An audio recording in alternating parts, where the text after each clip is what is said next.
ये मजबूर हैं लेकिन आप नहीं। आज की स्मैकडाउन को देख के मुझे पर्सनली अपने लिए तो कुछ ऐसा ही फील हुआ है। Okay, hello chatters, my name is Rohit and you are watching Wrestle chatter.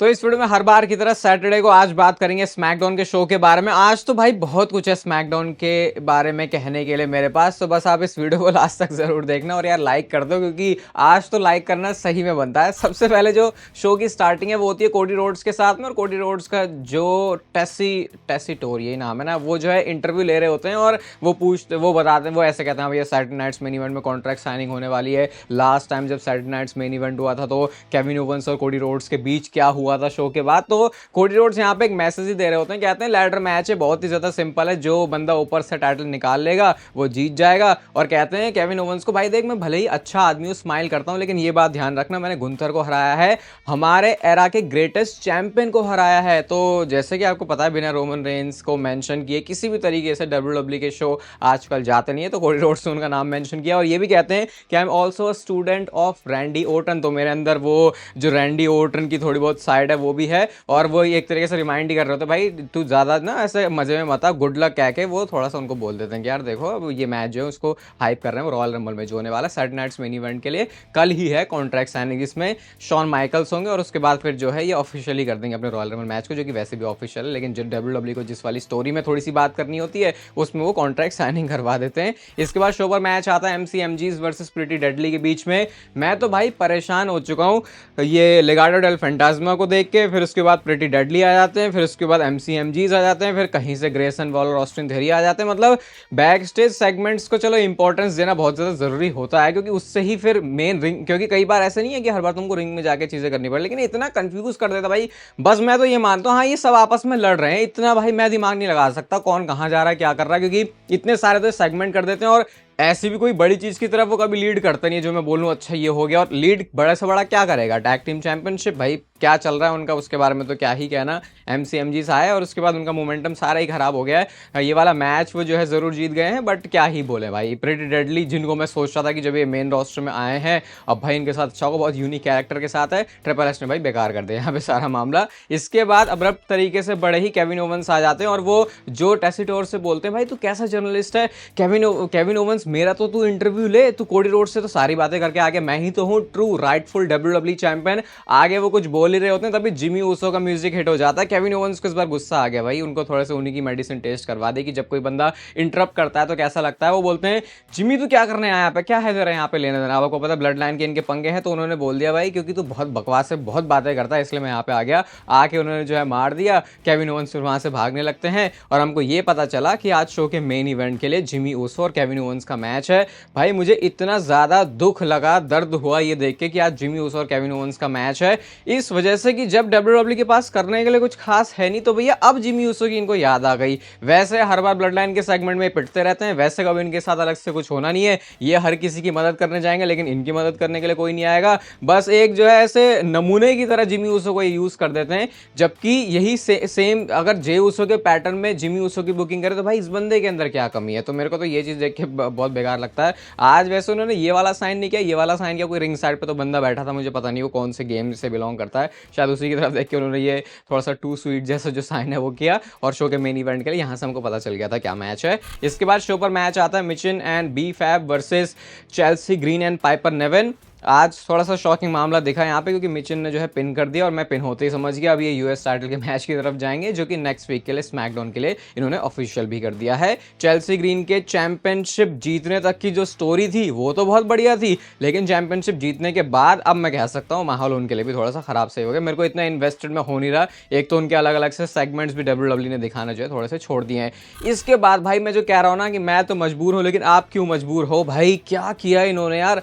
हम जो स्मैकडाउन रॉ के शोज में आजकल इसलिए ज़्यादा मतलब जैसे मैं आपको रिव्यू भी करके बताता हूँ तो उसमें मज़ा कब आता है जब प्रोमो चल रहा हो बैक एंड फोर्थ, तो भाई इन्होंने तो इतना टिपिकल बोलूंगा विंस मैकमैन स्टाइल बुकिंग थी। एक के बाद एक बंदा आ रहा है, टिफिनी आती कहती है मैं फिर से अट्रैक्शन हूँ, सारे लोग रॉयल रंबल में आएंगे। फिर रिया रिप्ली आती कहते हैं टिफिनी तो नई नई चैंपियन बनी है, नाया जैक्स के साथ मैं उतना बुरा करूंगी जितना तूने भी बुरा नहीं किया होगा। फिर नाया जैक्स आती है, वो कहते हैं कि मैं अपनी एंट्री अनाउंस कर रही हूँ। फिर रिया रिप्ली इसका जवाब दे रही है कि मैं तो तेरा सैटरडे नाइट्स मेन इवेंट में ही एंड कर दूंगी। नयोमी आती है, बेली सॉरी बियांका ब्लेयर आती है, उन्होंने अपनी रॉयल रंबल में एंट्री अनाउंस कर दी। लिव मॉर्गन ने आके सबको रोस्ट कर दिया, रिया रिप्ली ने हेडबट मार दिया, 6 वुमेन टैग टीम मैच की तरफ चला गया। एंड में लिव मॉर्गन ने जो है पिन कर दिया है। तो भाई मतलब पता नहीं क्या था ये भाई मैं बता रहा हूँ यूएसए नेटवर्क वाला तुम्हारे साथ बहुत गलत हो रहा है। तुमको समझ नहीं आ रहा कि तुमको ये तीसरा घंटा जो है दिया नहीं गया, बल्कि ऐसा लग रहा है चिपका दिया गया, क्योंकि इसका मुझे कोई भी यूज यहाँ पे नहीं दिख रहा। 2 घंटे की स्मैकडाउन अच्छी भली थी, उसके अंदर चलो एक आध चीजें ऊपर नीचे होती थी तो उसको झेला जा सकता था। आज तो भाई मतलब आज तो हर चीज में भाई आप बोलो कि डब्ल्यूडब्ल्यू ने बेकार कचरा ही कर दिया। अपोलो क्रूज आज पता नहीं कहां से उठ के आ गए, अब तक याद नहीं आ रही कभी किसी को अपोलो क्रूज की। आज जब लगा यार आज कुछ है नहीं कुछ करने के लिए तो किसे लेके आ जाए, चलो अपोलो क्रूज को लेके आ जाते हैं। जॉनी गार्गानो के साथ उन्होंने सिंगल्स मैच बनवा दिया इनका, एमसीएमजीस आ जाते हैं, लेकिन अपोलो क्रूज जीत गए हैं। अब ये विक्ट्री मैटर कब करेगी, जब अपोलो क्रूज आगे इसको मोमेंटम की तरह यूज करें। लेकिन जब शो पर होंगी चीजें तो अपोलो क्रूज को बोलेंगे भाई जरा तुम साइड में हो जाओ, तुम्हारे यहाँ पे हमें कोई खास जरूरत नहीं है। तो भाई मेरे को तो समझ नहीं आ रहा ये वही ट्रिपल एच है जिसके आने की वजह से लोग खुश हुए थे कि भाई विंस मैकमैन की स्टाइल को चेंज करके ट्रिपल एच ऐसा करेगा, क्योंकि मतलब ट्रिपल एच ने बोला था कि सारे शोज बढ़िया नहीं हो सकते, लेकिन ये भी थोड़ी बोला था कि भाई सारे एक शो ऐसा ही बना देंगे जो इतना वाहियात सा होगा जहां पे कोई स्टोरी की प्रोग्रेशन नहीं है। जबकि अभी तुम्हारा आगे रॉयल रंबल भी खड़ा हुआ है, तो ये तो नहीं बोल सकते कि एक पीएलई के बाद का कोई शो है। तो मेरी तो ये समझ के बाहर है। शो पर एक मैच पहले से अनाउंस किया गया था जो कि था टामा टोंगा और एले नाइट का। ये चीज मुझे थोड़ी अच्छी लगी भाई, शो पे वो जो बैक स्टेज से जेकब फाटू प्रोमो कट करते हुए आते हैं, और जैसा कि एले नाइट का वो कैच फ्रेज भी है विद एवरीबॉडी सेइंग, तो वैसे ही उन्होंने भी बोला टामा टोंगा ने, लेकिन वो बोलते हैं ये जो उनका कैच फ्रेज है। ये कैसा कैच फ्रेज है भाई जिसमें कोई वर्ड ही नहीं है।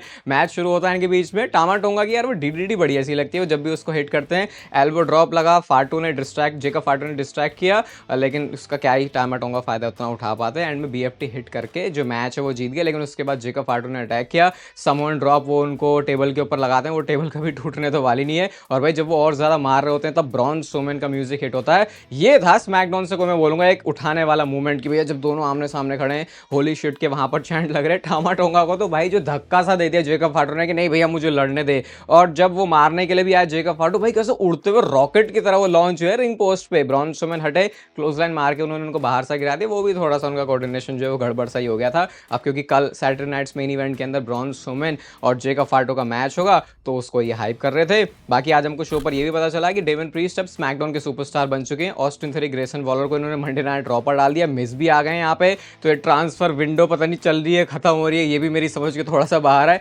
कार्मेलो हेज के साथ डेवन प्रीस्ट का मैच था और ये मैच में इतना ज्यादा घसीटा गया, मतलब मैच ये नहीं जो अगर आप मूवमेंट्स उठाओगे बहुत बढ़िया थे, लेकिन जबरदस्ती का इसको घसीटा वो 3 घंटे पूरे करने के लिए। अगर किसी को नहीं समझ में आ रहा है 3 घंटा पूरा करने के लिए था, तो भाई थोड़ा सा और समझ के देखने की जरूरत है डब्ल्यूडब्ल्यू को, क्योंकि सब दिख के पता चल रहा था भाई इसको कोई स्टोरी ऐसी मेन है ही नहीं जिसको आप बोलोगे यार ये ऐसा था, इसको ट्रैक करते हुए स्मैकडाउन में ऐसा हुआ। ऐसा लग रहा है रैंडम स्टफ जैसा एग्जीबिशन टाइप का कुछ इन्होंने चला दिया है। फर्स्ट 48 वो सारे ऑल वो जो कूल मूवमेंट्स हैं कार्मेलो हेज के मूव सेट के वो दिखते हैं, एंड में साउथ ऑफ हेवन के साथ वो जो है ये वाला मैच जीत चुके हैं। बस यहाँ कहानी खत्म हो जाती है, इससे ज्यादा कुछ है नहीं।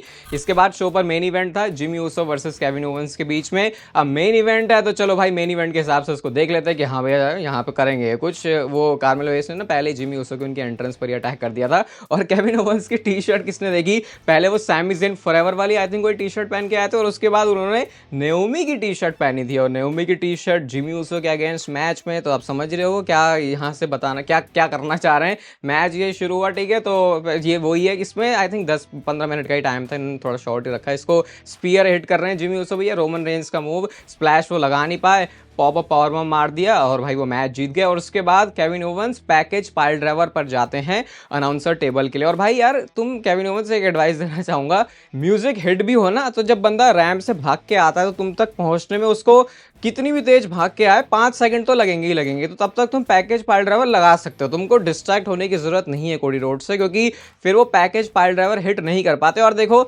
स्मैकडाउन को मैं क्या ही बताऊं यार, मतलब अभी तो इन्होंने किया अभी वो ब्रॉल, लेकिन भाई मैं इसको 2 स्टार स्टार से ज़्यादा रेटिंग दे नहीं सकता। और क्या मतलब ये स्मैकडाउन तो बस ऐसी थी कि यार मैं बोला ना यूएसए नेटवर्क वालों को किसी के मतलब किसी को तो बताने की ज़रूरत है, जो किसी की पहचान हो तो भाई उन तक ये बात जानी चाहिए कि यार ये गलत हो रहा है स्मैकडाउन वालों के साथ, अगर तुम इसे रॉ से कंपेयर करके देखोगे, क्योंकि स्मैकडाउन में कुछ भाई ऐसी चीज़ है ही नहीं। ये केविन ओवेंस और कोडी रोड्स की स्टोरी, वो भी बस अब मैं रॉयल रंबल तक का ही वेट कर रहा हूँ, और अगर कुछ चीज़ का वेट कर रहा हूँ तो वो कल के शो के लिए कि यहाँ पे कॉन्ट्रैक्ट साइनिंग में क्या होगा। और थोड़ा बहुत मैं कह सकता हूँ कि ये जो हुआ ये ब्रॉन स्ट्रोमैन और ये जेकब फाटो का उससे रिलेटेड था। बाकी 3 घंटे भाई ट्रिपल एच ने भी अपनी कैसे वो इंक से लिखे होंगे पूरे स्मैकडाउन के फॉर्मेट को, स्क्रिप्ट को, वो तो भाई वही जान सकते हैं, क्योंकि मुश्किल भी था ये। बट मुझे लगता है WWE को इस चीज़ के ऊपर भी काम करना पड़ेगा, क्योंकि अगर आप इस नज़रिए से देखोगे कि स्मैकडाउन का शो या कोई भी WWE का वीकली शो होता तो एक बार ही है, तो उसको ऐसे कैसे ट्रीट किया जा सकता है कि यार सारे शो तगड़े नहीं हो सकते। तगड़े शो की कौन बात कर रहा है भाई, एक ठीक ठाक सा भी कर दोगे तो वो ठीक वो होगा।